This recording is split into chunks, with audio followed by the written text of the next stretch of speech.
I'm Gregory Hamer Sr. I was born in Memphis, Tennessee. My understanding was we lived there till I was about 6 weeks old.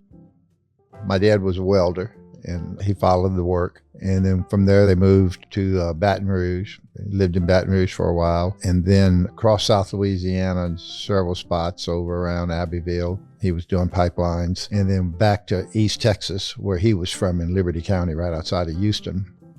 We lived in Port Neches first, where my brother was born. Then we moved to Dayton in Liberty County, and those are really my first memories. We lived there until I was almost 6, and then we moved to Morgan City that summer. Birthday's on July 4th, and we had my birthday party in Morgan City. My mom and my sister took the train, and my dad and my brother and I took his welding truck with our box of dogs. Yeah, with the dog. Mattresses on the bed, and we drove to Louisiana. His name was Milton Henry Hamer. He was born in Camey, Texas, which was a little oil-field town. That was the name of the oil company that his dad was working at. And after that, we don't have a whole lot of history on the Hamer side. We have more on my grandmother's side. My mother was a Williams, and she was from Morgan City.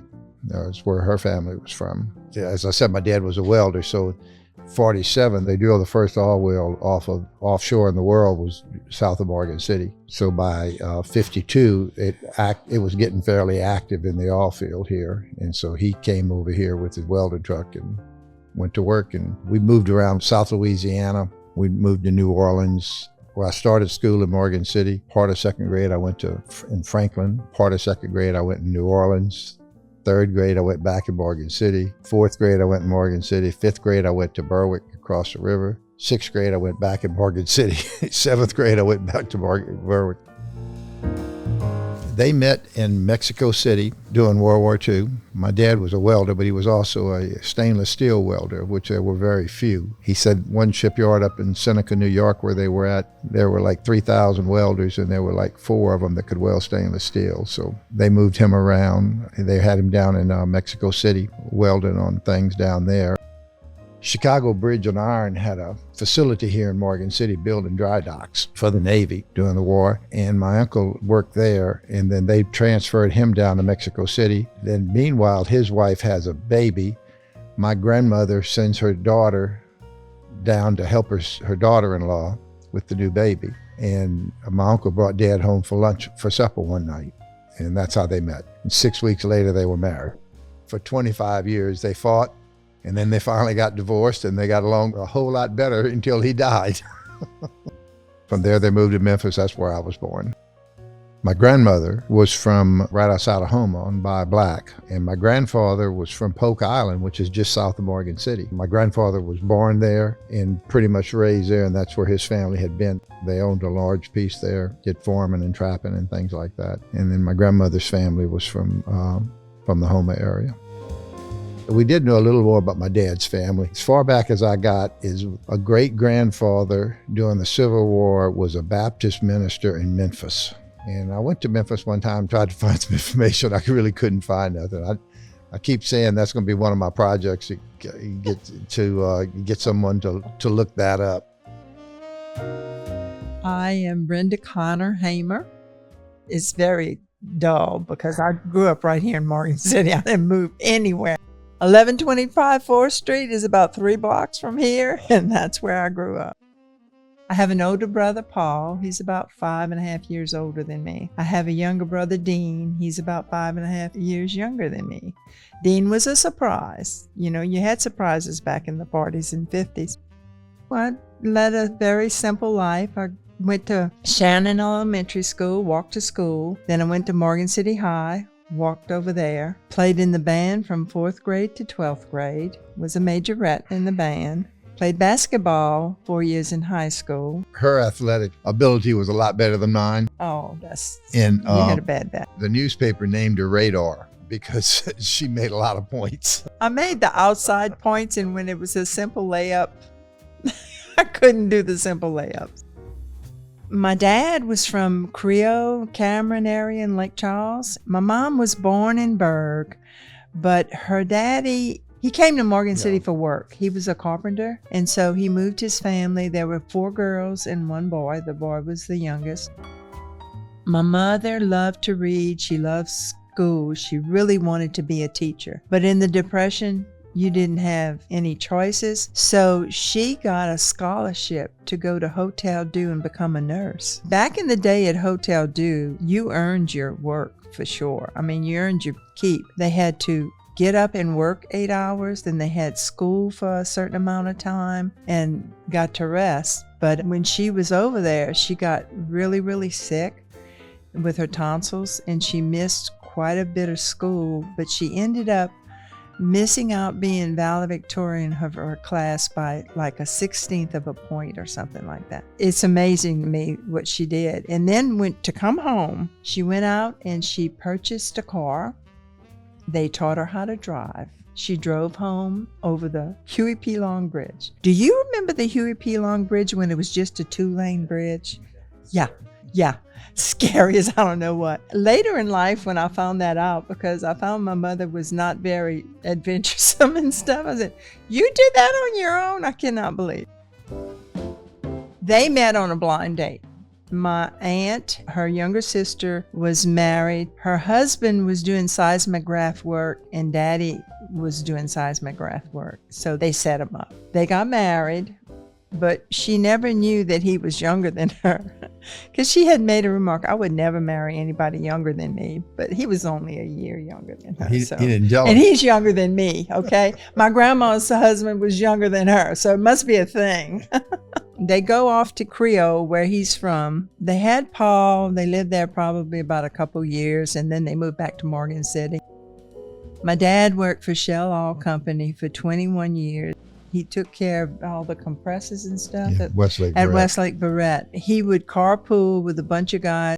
Shell had a whole lot of men, and they had this organization, they was the Shell people. I was excited because he got an old car, and he let me drive it to school when he wasn't using it. And it was fun. I loved it. A couple of things about her mama.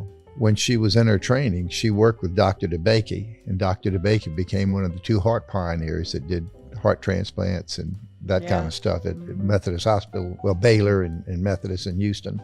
Second thing was, small town girl back in the 40s, when you think about this, that she got that car and was a public health nurse and drove down the bayou to the end of the roads, worked as a public health nurse in those days. You didn't have paved roads, you had shell roads, and a woman by herself in a job that women didn't have.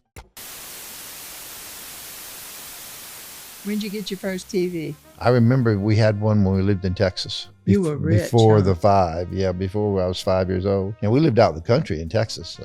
Well, I was in first grade, and it was Roy Rogers, King of the Cowboys, came on when he plugged that set in. I was so excited. You got that before you got your air conditioning, though. We didn't get air conditioning at my house until we got a window unit. So I was probably a sophomore in high school. Window units, I remember before that, though, my best friend across the street, Yvette, her parents had an air conditioning in their living room kitchen area. Only that. And she and I had gone out to the lake and got sunburned, okay? And they invited me to come over and spend the night. I only got to spend one night, but it was heaven. Because when you got a sunburn, oh, that's the worst. They say it wasn't hot, you got used to it. I never got used to it. Ever, ever, ever. I'm still not used to it. When my air condition goes out, it's not fun. Growing up, like you in junior high and high school, you want your hair real nice and everything like that. Well, what Saturdays were for was for getting your clothes all done for the school the next week. You wash your hair to go to church the next day, okay? You roll your hair with bobby pins, okay? And you sleep on that, and you get up early, because mass is at 11 o'clock, and get all fixed up. And I dared anybody to put the windows down going to church. I said, no. You're going to mess my hair up. You're not going to put those windows down. It was only a couple blocks to church, though. And in church, it was hot in church. Dad, it was basically his way or the highway. People talk about, I thought about hitting my dad. I never thought about hitting my dad. I thought about running over him with a car. Maybe shooting him with a shotgun, but I wasn't going to hit him because he'd kill me. My memory of Dad is he seemed like he worked all the time, and he liked being with his friends. And I think in his leisure time, he preferred to be with his friends than I think with his family. So Mom was always there. One thing I think Mom ever went out of the house for is she bowled for a while, and she'd be on a bowling team. But yeah, my memories of Mom was she was always there. And Dad worked offshore a lot. That's back in the day when he was building his company, and he'd go offshore and stay for a month, and you didn't see him. I remember one time we were in New Orleans. He came in for my birthday. It sticks in my mind. We went to a drugstore, and they got me a deck of cards is what I remember getting for my birthday present, which I was tickled to death with, because it was like Christmas time. You got one present. You didn't get, everything. You got one thing. You didn't realize it because all your friends got one thing too. Everybody was in the same boat. There wasn't as much money floating around as there is today. My daddy's name was actually Adam E. Connor, but he got the nickname Dodd when he was younger. My dad went to work every morning, came home around 4 o'clock. Mama would have something sweet, like a cake or something like that. And one time she made a coconut cake because Daddy had, a coconut cake would really be nice. So she got a recipe. So she said, Dodd, she said, cut the cake. So he can't cut the cake. She said, Dodd, quit messing around, cut the cake. He said, okay. It turned to praline.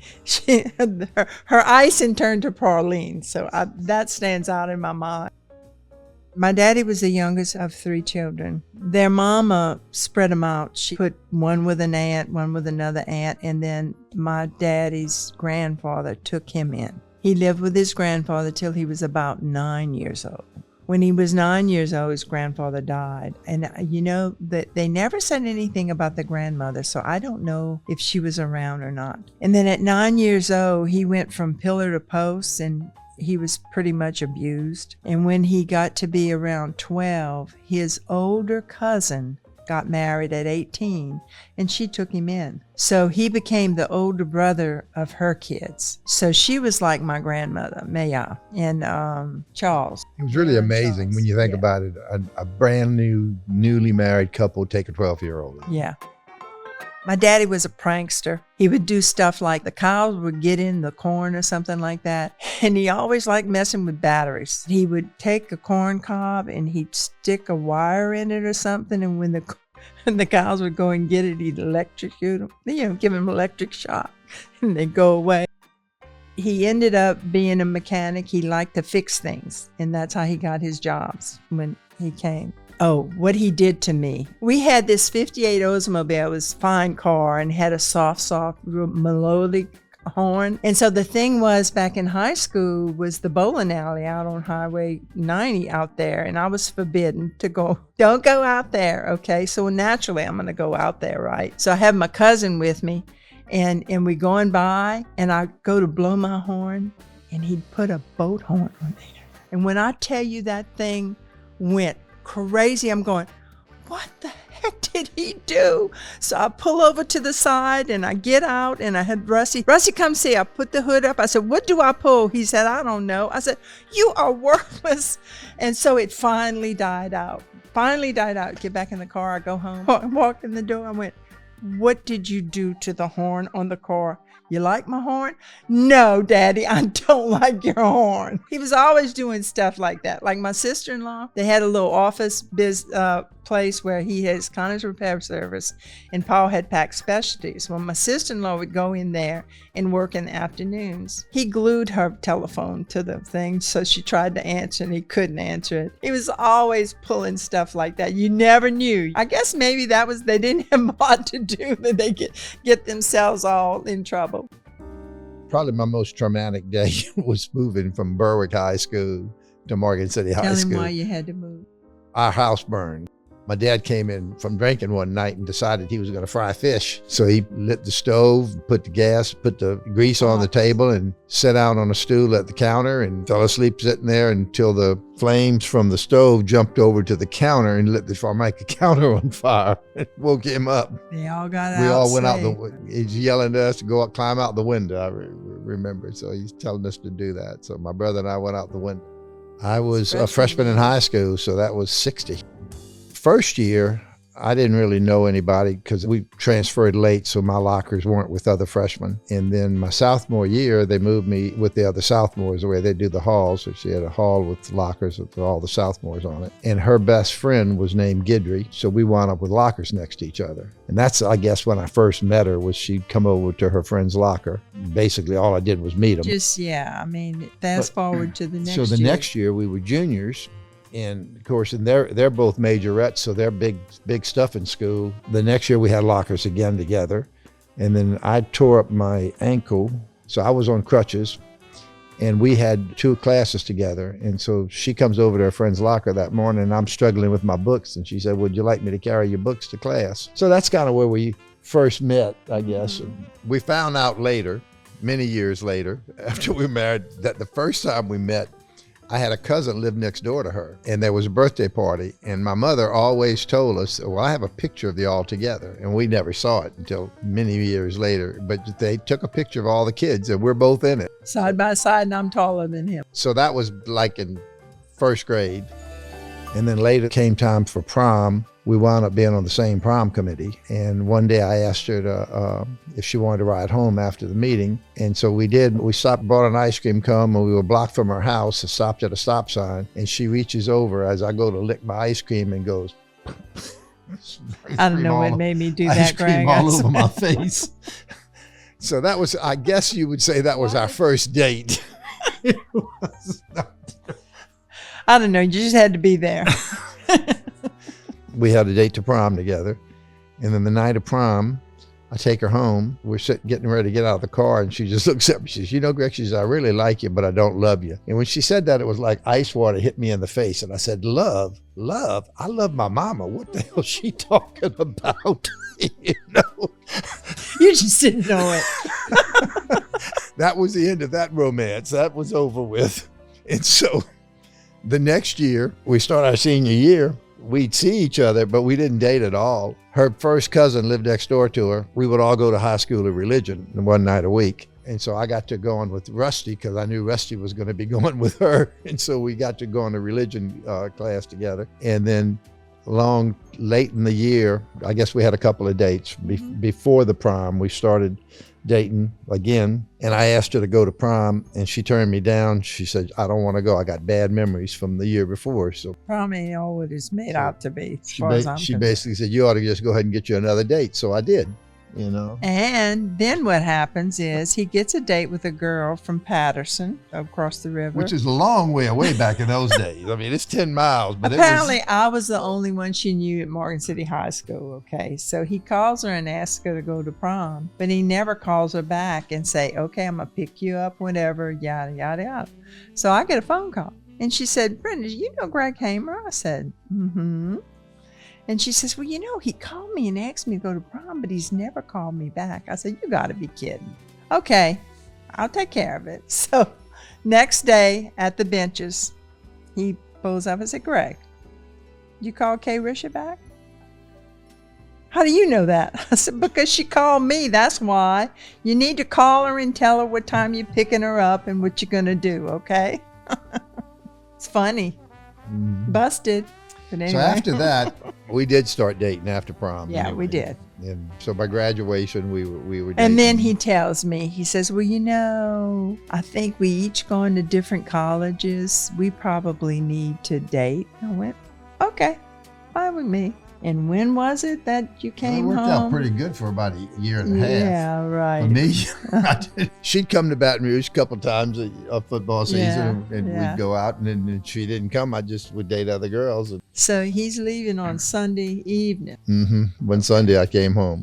And the phone rings. That was the other thing. You didn't come home. Like our grandkids, well, even you. We wrote back a lot of letters. Back and forth all the time. Too. I mean, Phones were expensive. You couldn't talk on the phone because you couldn't afford a long-distance phone call. And every once in a while, she'd call me, though, because she had a friend that was an operator that would call her on a slow night and say, hey, if you want to call Greg, I'll let you call him for free. And so she would do that. But other than that, we wrote letters back and forth, and then I'd come home maybe once every 2 months, huh? Yeah, maybe. I might come home twice a semester. Anyway, maybe. I get a phone call while he's still there. He's getting ready to leave. And it's a guy calling and asked me to go to the movies. My first instinct was no, and I went, you know, maybe I ought to go. Okay, so I said, yeah, I'll go. So he says, well, who was that? And I told him. And he said, were you going to go? And I went, yep, I'm going to go. So I got back to campus that night, and the next morning I went over to the bookstore and bought drop pins, sent them to her in the mail. And figured maybe we wouldn't date anybody else anymore. Mm-hmm. January 1965, we went to the Cotton Bowl, and my dad took the family and invited her to go. We go into Moyzane Airport, okay, and we're late. And he goes up to the counter. My father-in-law was a very big man. He was as big as me, but he had a bigger frame. He was a bigger frame. He had a bigger chest. You know, he smoked a big cigar. You know, he's bigger than life. So we get there, and they tell him, well, Mr. Hamer, the gate is closed, and y'all missed the flight. I kid you not. He grabs that man by the tie, and he says, you stop that airplane, and you let us on. You open those gates back. And we're all just shocked standing there. And they reopened the plane, told us to go to the plane. They held the plane. I mean, he'd be in jail. I mean, be under the jail today, you do something like that in an airport. But anyway, we get on the plane. Now, we're flying coach, their first class, Mr. and Mrs. Hamer. White tablecloths, plates, glasses, steak, and potatoes. That's how you used to fly. It was something. That was my very first flight in the whole, you know, whatever. Has she never been on a plane? We went to the Cotton Bowl, and we played Arkansas in the Cotton Bowl, the Suey Pigs, and they were undefeated for 2 years, I think, something like that. National champion. And we beat him, and then he asked me to marry him. At that time, that's where we talked about. We talked about we were going to get engaged. And then I gave her ring on my birthday, so I'd never forget when we got engaged.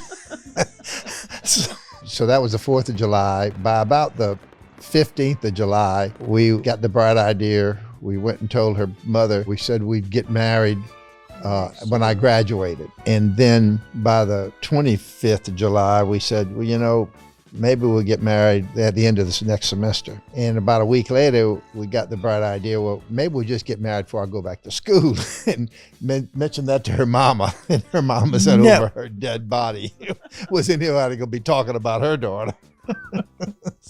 So we got married in January of 67. And I left for college first week of September, and I don't think I came back home before the wedding, did I? You think I came home for the wedding? Home for Christmas. Yeah, that's what it was. Came home for Christmas. Because the break at LSU, you didn't get off for Christmas. You would have Christmas, then you had exams. Yeah, went to school, went back to school for about 10 days, and then you went to Hell Week and had exams. Which is better now. You have it before Christmas. So I finished my last exam, got in my car, drove home, had my rehearsal supper that night, and got married the next day. And Mr. Hamer gave us a honeymoon to Vegas because he liked Vegas. So it was really awesome. We got to see Bill Cosby. I know he's non-gratis now, but I tell you, I never laughed so hard in all my life. He's hilarious. Johnny Carson. Oh, he was the king. Debbie Reynolds. At the top of her The career. Righteous Brothers. I don't know if y'all even know that. The Righteous Brothers were playing in the free bar at the Sands. Just a little side bar that it was just a gig for them. And they were singing Unchained Melodies. That was their new song that they'd just come out. We got to see Sammy Davis Jr., who was an awesome performer. What happened with us is I forgot my coat, okay, because it's South Louisiana, it's not cold. Mr. Hamer told us to go see Mr. George Reese. He was the pit boss. We're 20 years old. You're supposed to be 21 to go out there.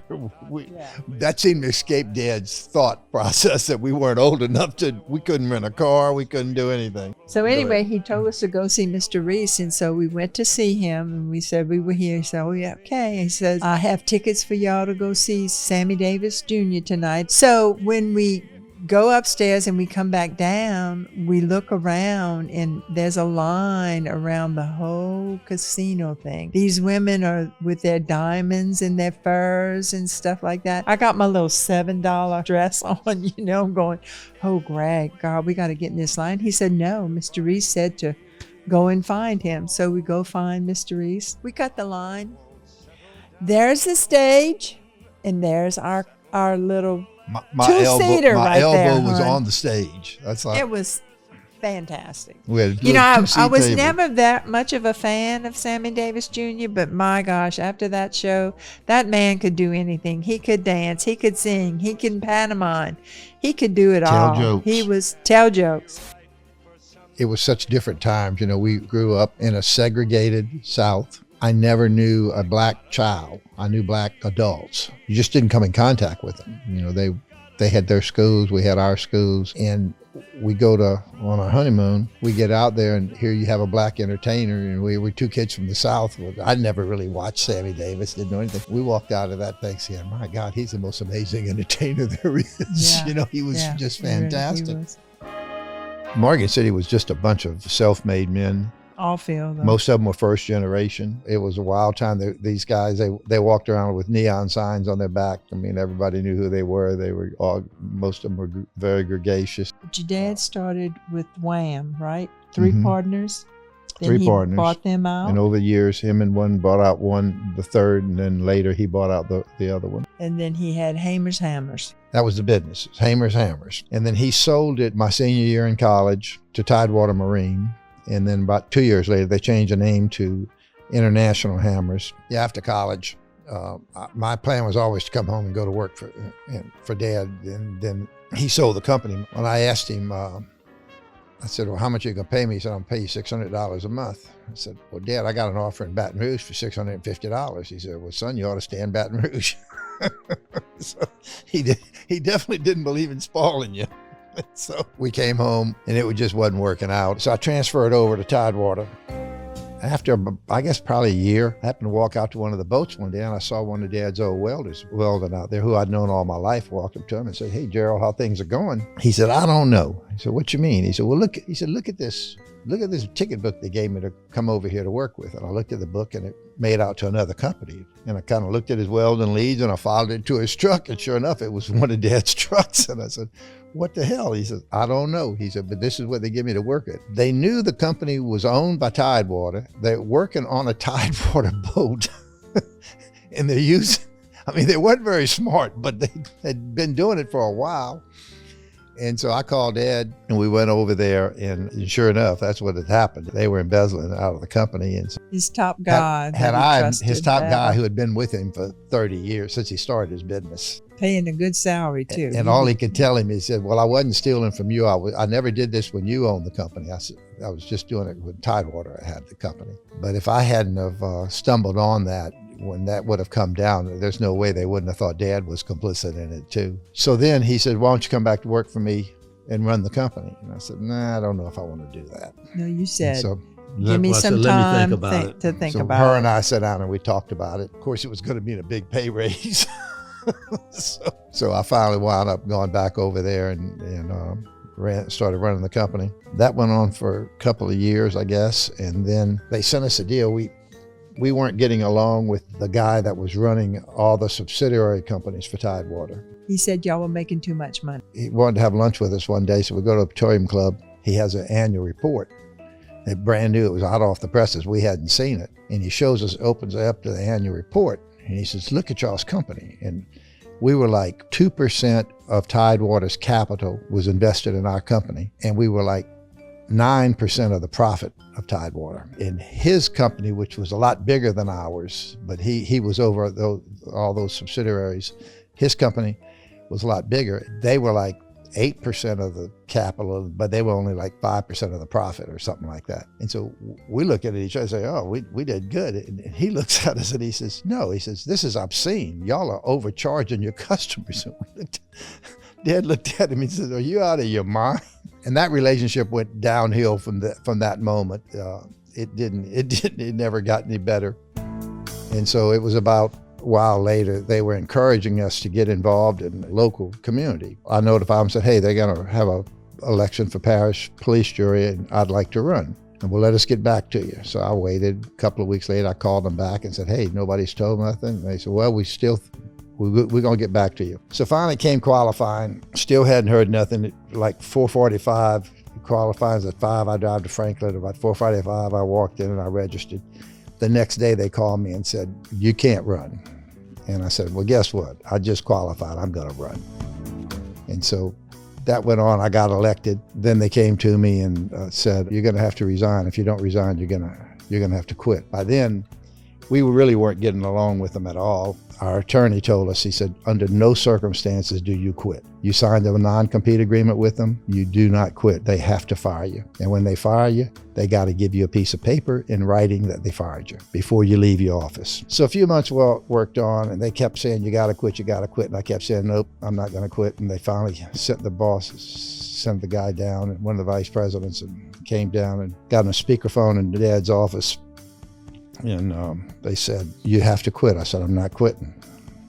They said, well, okay, you're fired. I said, okay, fine. I need a piece of paper saying that. We'll get you a piece of paper. Okay. So then the president of the company is on the phone. He asked Dad, he says, well, Milton, what do you think about it? You and can't in language that I can't repeat.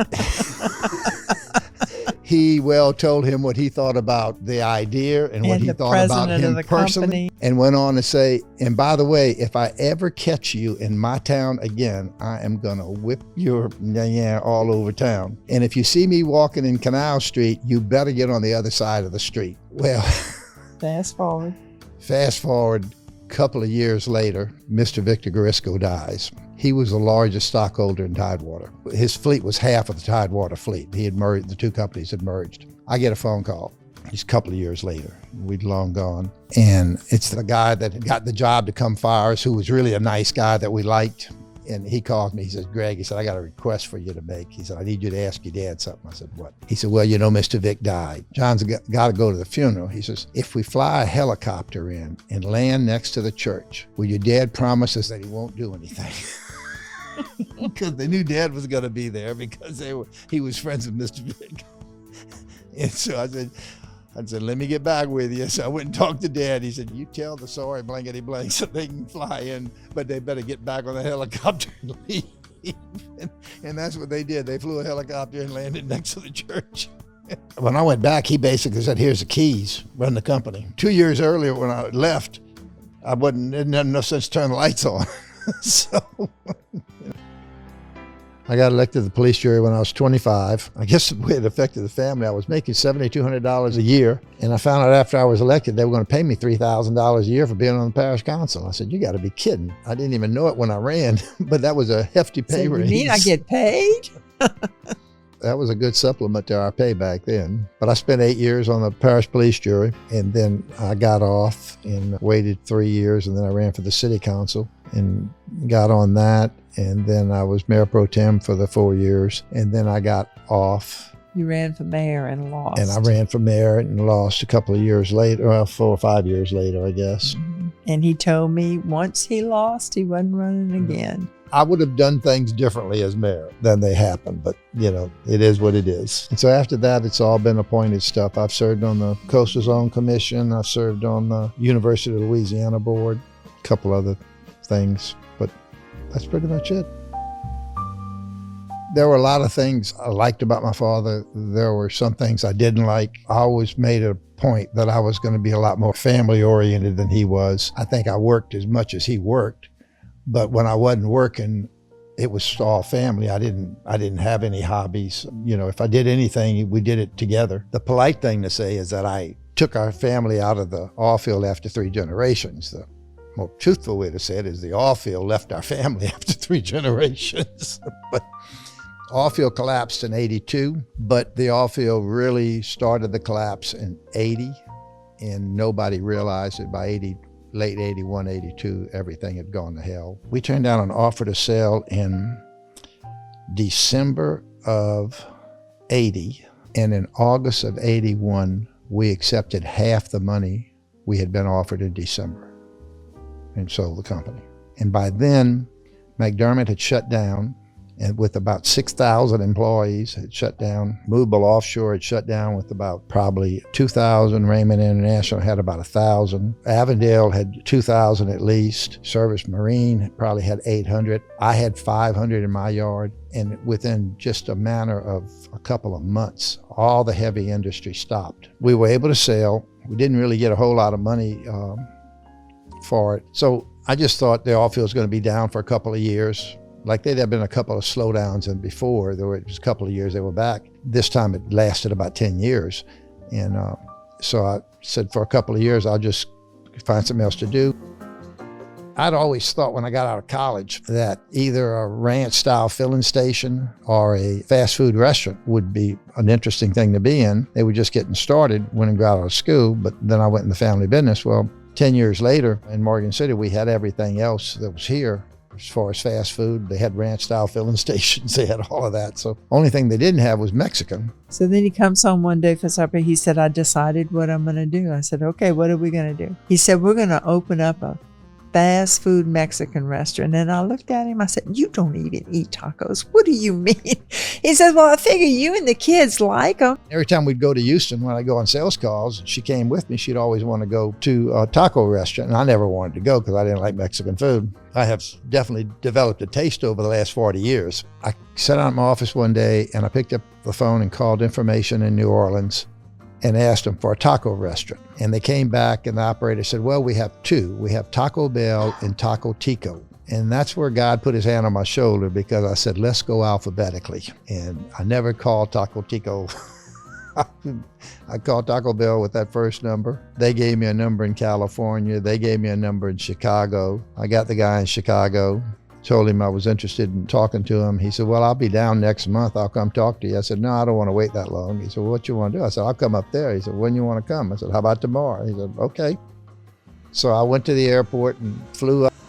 I didn't even take an overnight bag with me, and walked in his restaurant, looked at it. I said, well, this is kind of cute. He said, you never seen one before? I said, no. He said, well, we got about 2,000 of them. I said, well, I've never seen one. And the rest was kind of history. I came home and sent him my money for one, and we opened the first restaurant here in Morgan City. And my dad, who was dead set against me doing it, goes in after about a week, which we later found out that when you open in a small town, everybody for 50 miles comes. And so a month later, you can't sell in a month what you were selling in the first week. So Dad's over there thinking I'm the smartest guy in South Louisiana after we opened it for the first week.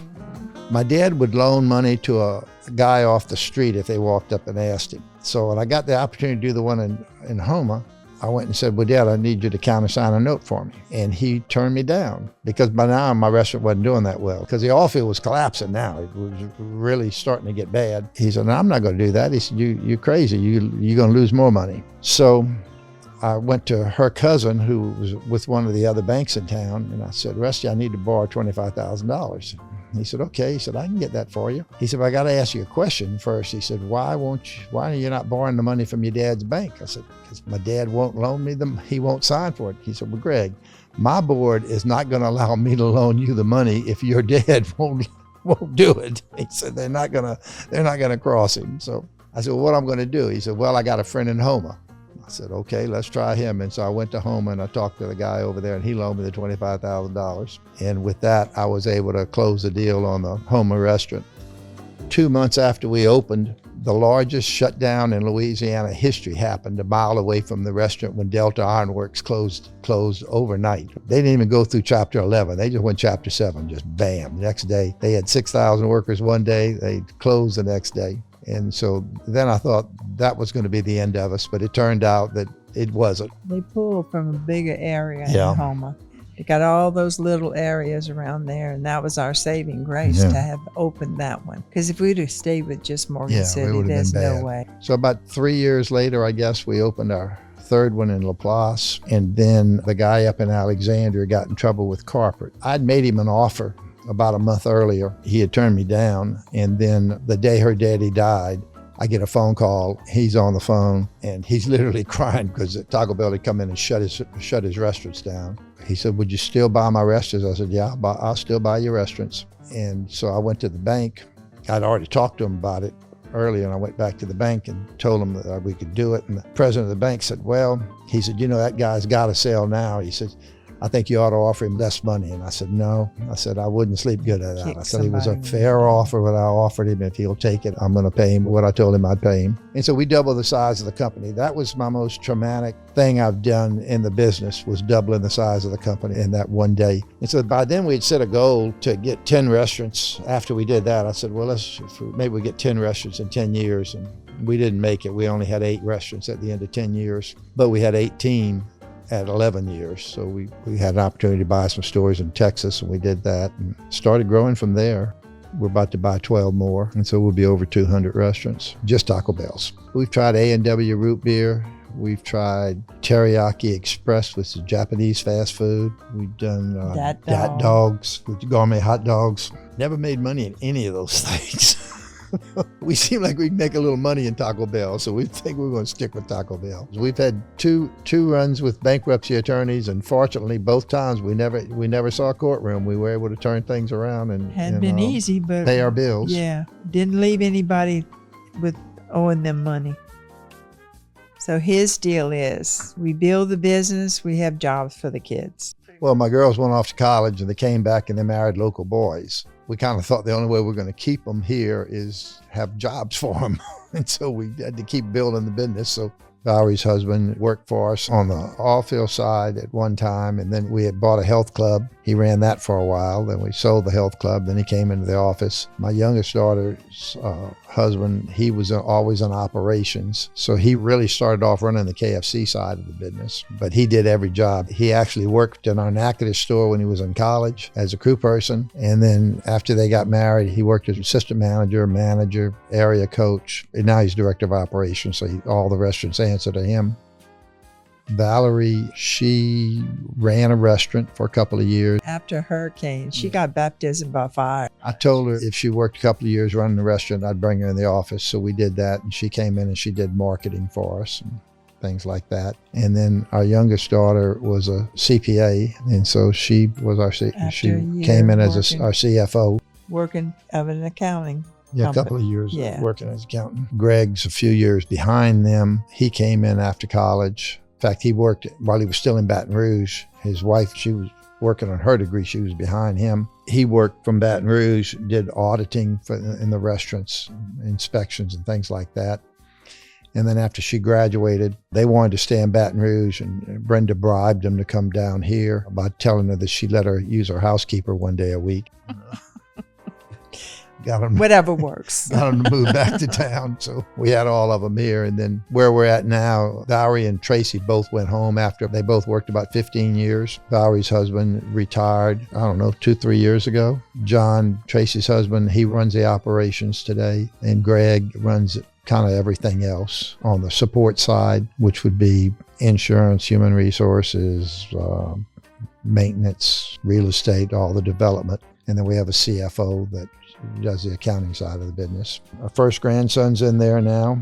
I guess he's been there 3 years. He's been through every department. He ran a restaurant for a while. He did the auditing piece. He spent time in insurance, and now he's in HR. I suspect that's probably where he'll wind up, is someplace along with the HR side, because that side of the business continues to grow, and it's growing. It was a one-person shop 5 years ago, and there's 5 or 6 people in it now, and we're probably don't have enough because HR is becoming such a big piece of it. And then we got another grandson that's wanting to come into the business, so I've heard, but his father has said he can't until he spends a couple of years outside the business before he comes in, which I think is a real good idea, to spend some time away. Then when they come into the business, they realize we're not all crazy. That's the way it is.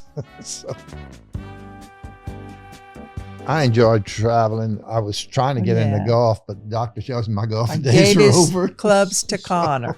That ain't happening. You can't walk when he finishes golf.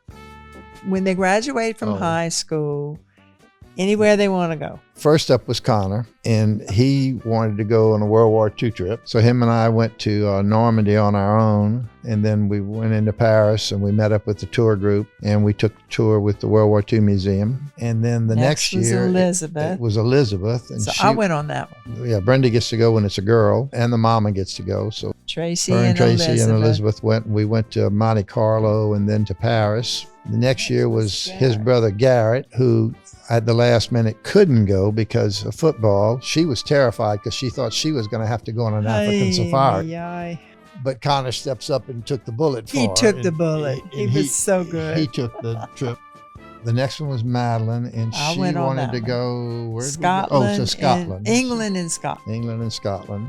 So I went on that one. It skipped Cooper because he didn't want to go. Yeah. He's in school. So Barrett went, and he wanted to go to Rio de Janeiro. And so I said, well, if we're going to do that, why don't we just throw in Buenos Aires while we're down in South America? So we did a trip to Rio, and then to Peru, and then to Argentina. Cooper still has a trip he hadn't taken. Now he's out of college. And Hugh hadn't taken You his. hadn't taken one, and Lucy hadn't taken one.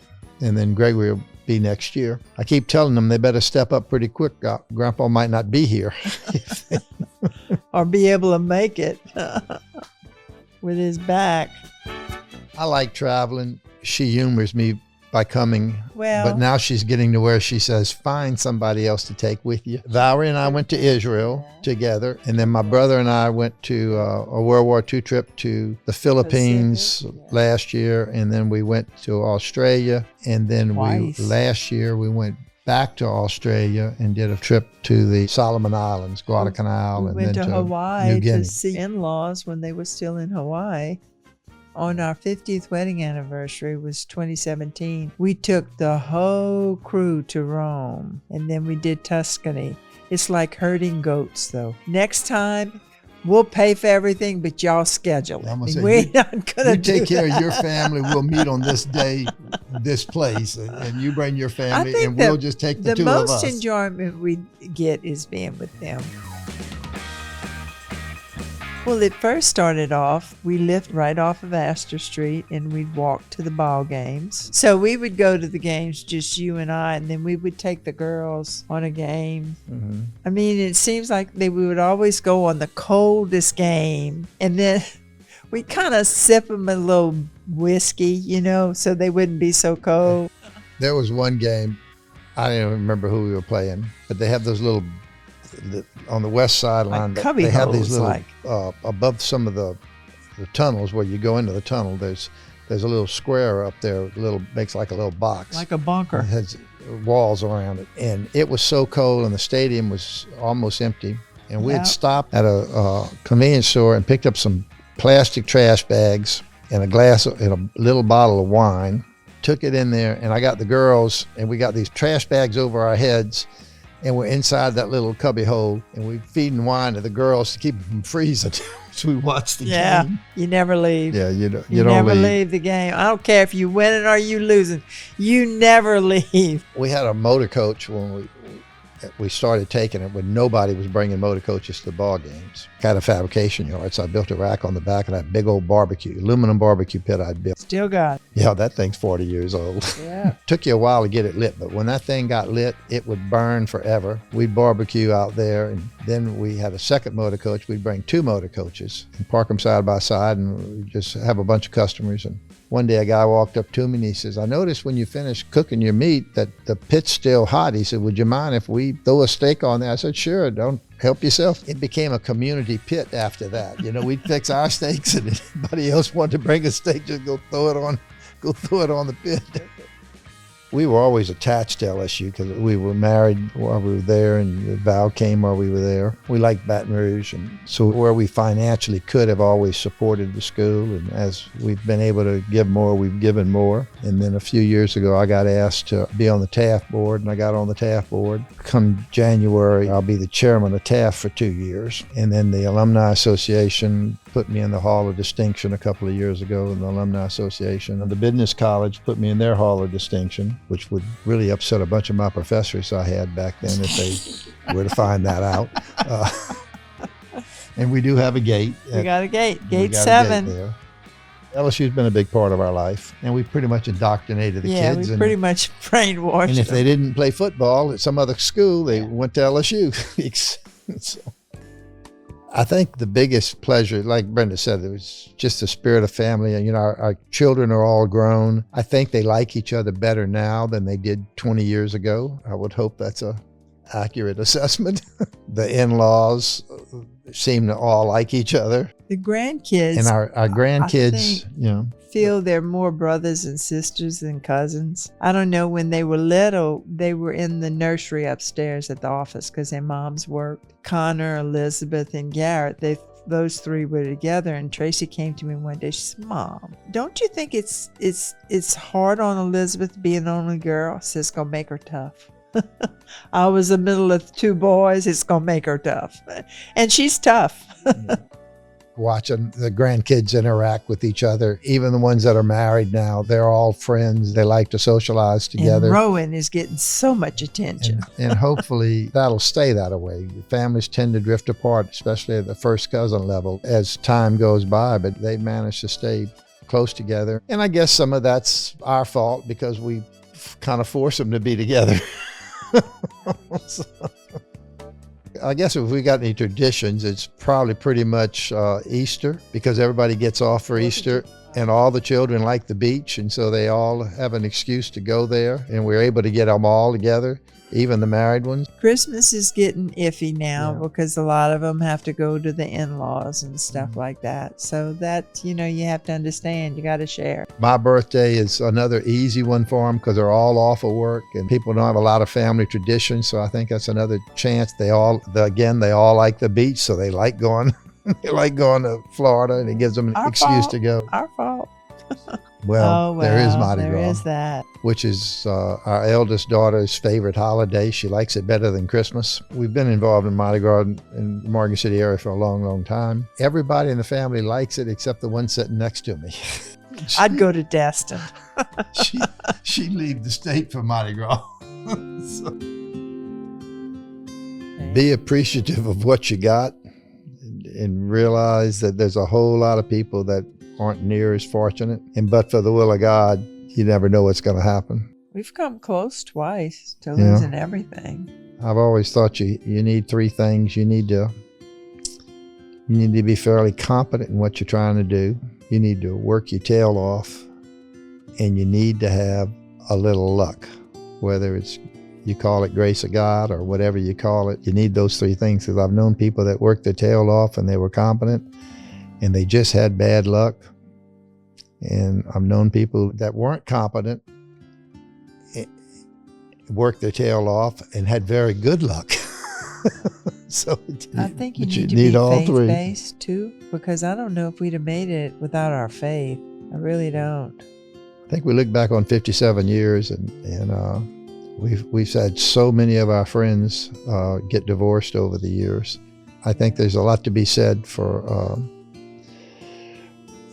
worshiping together.